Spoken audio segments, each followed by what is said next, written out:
আসসালামু আলাইকুম ওয়া রাহমাতুল্লাহি তাআলা ওয়া বারাকাতুহু। আলহামদুলিল্লাহি নাহমাদুহু ওয়া নুসাল্লিম আলা হাবিবিহি মুহাম্মাদিন ওয়া আলা আলিহি আত-তাইয়্যিবিন ওয়াত-তাহিরিন ওয়াল মাসুমিন আলা মুহাম্মাদিন জাদ্দিল আম্বিয়া সাইয়্যিদিনাল গাউসিল আযম ওয়া সাইয়্যিদিনা মুরশিদিল কাদেরি আলাইহিস সালাতু ওয়া সাল্লাম, আম্মা বা'দ। فأعوذ بالله من الشيطان الرجيم. بسم الله الرحمن الرحيم. ولا يغتب بعضكم بعضا أيحب أحدكم أن يأكل لحم أخيه ميتا فكرهتموه. صدق الله العظيم. بلغنا رسوله النبي الأمين المتين الكريم ونحن على ذلك لمن الشاهدين والشاكرين والحمد لله رب العالمين. হামদ প্রশংসার পরে পরে দরুদ সালাম অর্পিত বর্ষিত হোক সেই রাসূল আরবি মুহাম্মদ রাসূলুল্লাহ সাল্লাল্লাহু আলাইহি সাল্লামের প্রতি এবং আল আওলাদের প্রতি। আল্লাহুম্মা সাল্লি আলা মুহাম্মাদ ওয়া আলি মুহাম্মাদ। আজকের আলোচনা বিষয় কোরআনে পাক সূরা 26 পারা রুকু নাম্বার 14। আল্লাহ রসুল সরকারে দু আলম সাল্লাল্লাহু আলাইহি সাল্লাম উপরে যে কোরআন অবতীর্ণ হয়েছে, আমি সে কোরআন থেকে আয়াতে কারিমে একটু করে কিছু অল্প সময় নিয়ে আলোচনা করব, গুরুত্বপূর্ণ। আজকে আমরা আলোচনা করব, আল্লাহ পাক কোরআনে বলছেন ওয়ালা ইয়াগতাবু বা'দুকুম বা'দান আহিব্বা আহাদুকুম, और एक दूसरे की ग़ीबत ना करो। अयकुल लहमा, क्या तुम कोई पसंद रखेगा अपने मरे भाई का गोश्त खाए। आखी ही मैतन फाकरिहतुमुहु, ये तो गवारा नहीं। কোরআন বলতেছে এক অপরের তোমরা গীবাত করো না, চর্চা, খারাপ পরনিন্দা, গীবাত করো না। আর কি এক অপরে গীবাত করলে, যে গীবাত করলো, আল্লাহর নবী বলছেন কোনো মুসলমান নিজের মরে যাওয়া ভাইয়ের মাংস, রক্ত খেতে পারে না। তাহলে কি বুঝে গেল? কোরআন থেকে গীবাত করা নিষিদ্ধ আছে। এবার আসুন কিছু হাদিস থেকে আলোচনা করি যে গীবাত কত বড় খারাপ কাজ। আল্লাহর নবী সরকারে মদিনা সাল্লাল্লাহু আলাইহি সাল্লাম হাদিসে পাকের মধ্যে বলছেন, পৃথিবীর মধ্যে সবচাইতে বড় গুনাহ হলো গীবাত। আজিম গুনাহ, বড় গুনাহ, এবং যে গীবাত করে সে আযাবের হকদার। গীবাত করনেওয়ালা আযাব। সে নামাজ যদি পড়ে, রোজা যদি রাখে, হজও করে, জাকাত দেয়, কালেমা পড়ে, সবই করেছে, হয়তো সে একজন আলিমের দিনও হতে পারে, ফলসাফা হতে পারে, কিন্তু গীবাত করা যাবে না।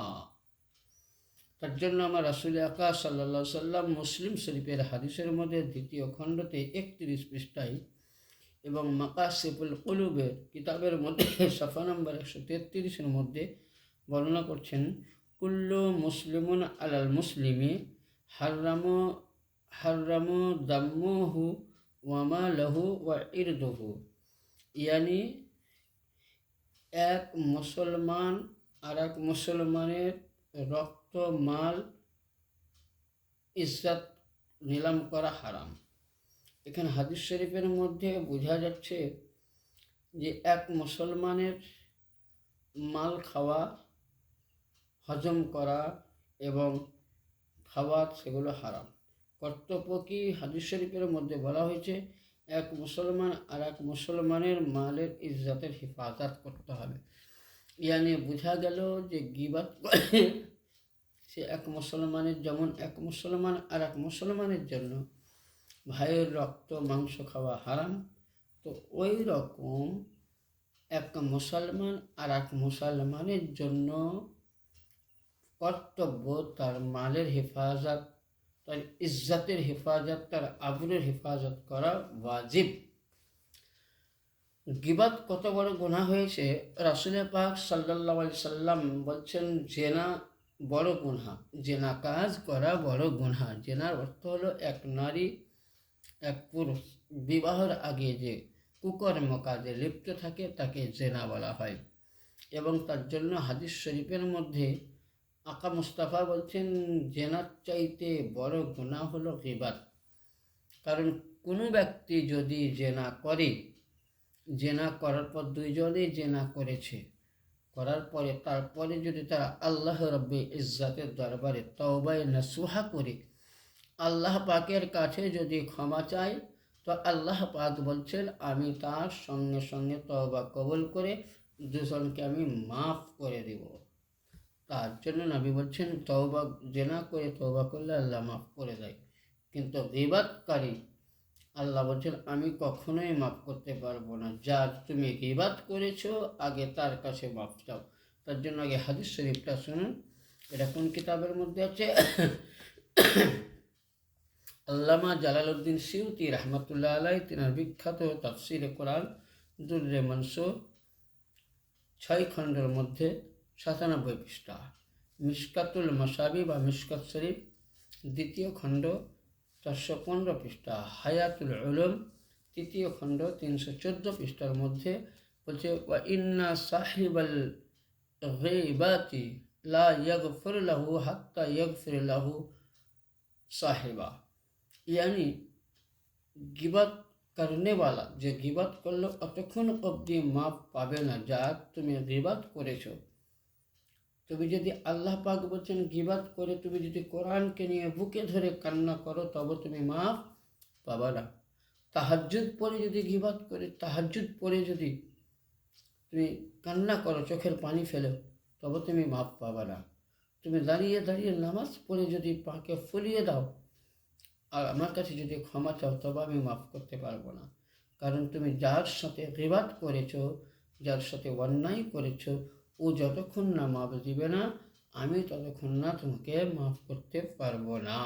তার জন্য আল্লাহ পাকের কাছে আমরা সকলেই হাজার হাজার শুকরিয়া পানাহা চাইব যেন আল্লাহ পাক আপনাকে আমাকে সকলকে যেন এ গীবত থেকে আল্লাহ বাঁচিয়ে রাখেন। হাজার হাজার পানাহা চাই। আল্লাহ বিশ্বের মুসলমান আহলে সুন্নাত ওয়াল জামাতের মুসলমানকে আল্লাহ গীবত থেকে তুমি আল্লাহ রক্ষা করো। গীবত কত বড় গুনাহ, আল্লাহ নবী বলছেন গীবত জেনার চাইতে বড় গুনাহ। কীরকম একটুকু নজর দেন। সাহাবায়ের মজমুর মধ্যে আমার আকা নবী মুস্তাফা বলছেন হাল তারাদ্দুনা মাল গীবত, क्या क्या तुम जानते हो गिबत क्या चीज़ है? नबी बोलছেন हल तरद्दूना माल गिबत, क्या तुम जानते हो सहाबाए किराम गिबत क्या चीज़ है? सहाबा ने अर्ज किया या रसूलुल्लाह हम सबको इसके बारे में कुछ मालूम नहीं है, वल्लाहु रसूलुहु बिला अल्लाहु रसूलुहु व आलम, यानी इसका इल्म बेहतर अल्लाह ने रसूल को अता किया। साहबाए करम के नबी बोलছেন তোমরা জানো হাল তারাদ্দুনা মাল গীবত, গীবত কাকে বলে? সাহাবীরা বললেন ইয়া রাসূলুল্লাহ আমরা জানি না, এর চাইতে বেশি আল্লাহ তাআলা তা তেনার রাসূলকে জানিয়েছেন, তেনার রাসূল আমাদের চাইতে বেশি জানেন।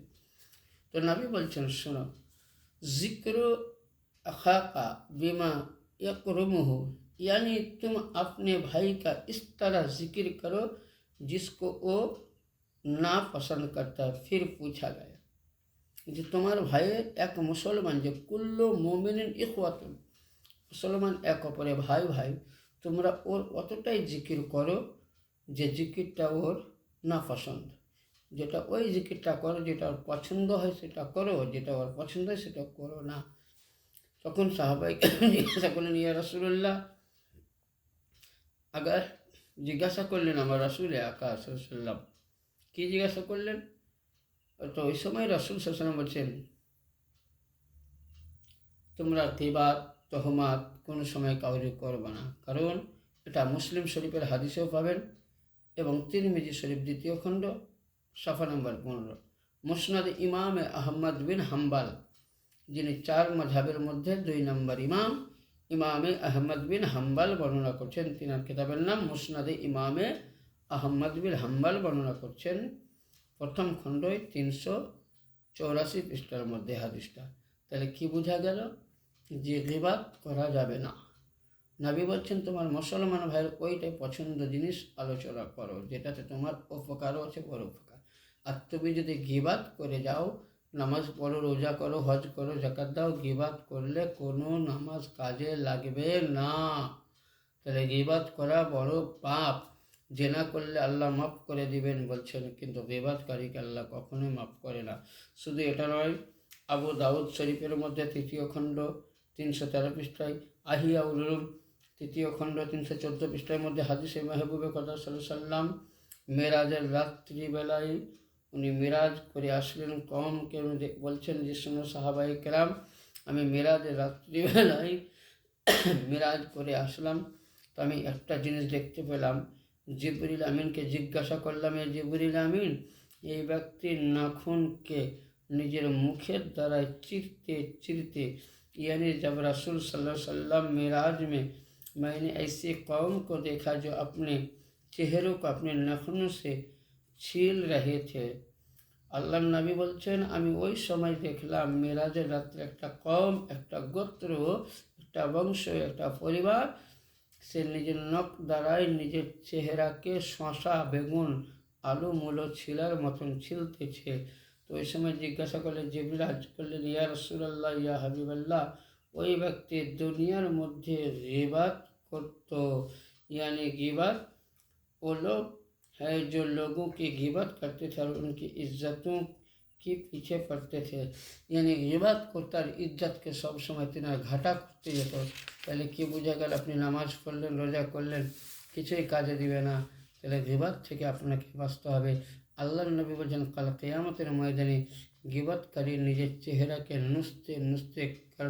নুসতে अल्लाह नबी क़यामत इस कदर मुसीबत में मुब्तला की जाएगा कि अपने हाथों को नाखून से अपने चेहरे को नोच कर रिकॉर्ड कर उसी के लिए आज ही ग़ीबत की तौबा कर लो, क़यामत की मुसीबत से नजात मिलेगी। यानी हम सबको पता चल गया कि अज़ीज़ान मोहतरम, हमको ग़ीबत भी करना मना है, हमको सूद भी खाना मना है। हदीस पाक में आया है कि सूद खोर के घर में जो सूद का लेना देना करता है, जो सूद खाते हैं, सूद देते हैं, सूद लेते हैं, उनका जो लिखते हैं मुहर्रिल, जो वकील, जो गवाह रहते हैं, जो मुहर्रिल रहते हैं, वो भी बिल्कुल हराम है, गुनाह कबीरा है। अल्लाह ताला हम सबको सच्चों के साथ रहना तौफीक अता फरमाए, गीबत से हमको बचाए और हमको सही अक़ीदा अहले सुन्नत नबी की हदीस पर अमल करे, सूद खोरी से बचाए, शराब खोरी से बचाए, जना खोरी से बचाए।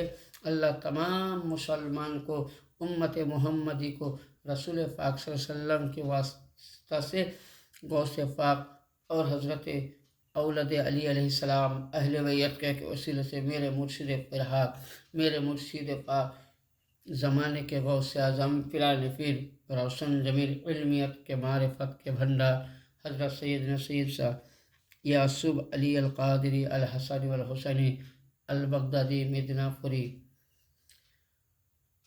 मद्दाज़िल्लाह अली नूरी नूरानी, मेरे छोटे हुजूर पाक, औलिया के सरताज, औलिया के विलायत के भंडार, छोटे हुजूर पाक के वसीले से, बड़ा हुजूर पाक के वसीले से हम सबको अल्लाह तमाम गुनाहों से माफ़ अता फरमा, अहले बैत की ग़ुलामी करने की तौफ़ीक़ अता फरमा। व आखिर दवाना अनिल हम्दुलिल्लाहि रब्बिल आलमीन। अस्सलामु अलैकुम व रहमतुल्लाहि तआला व बरकातुहू।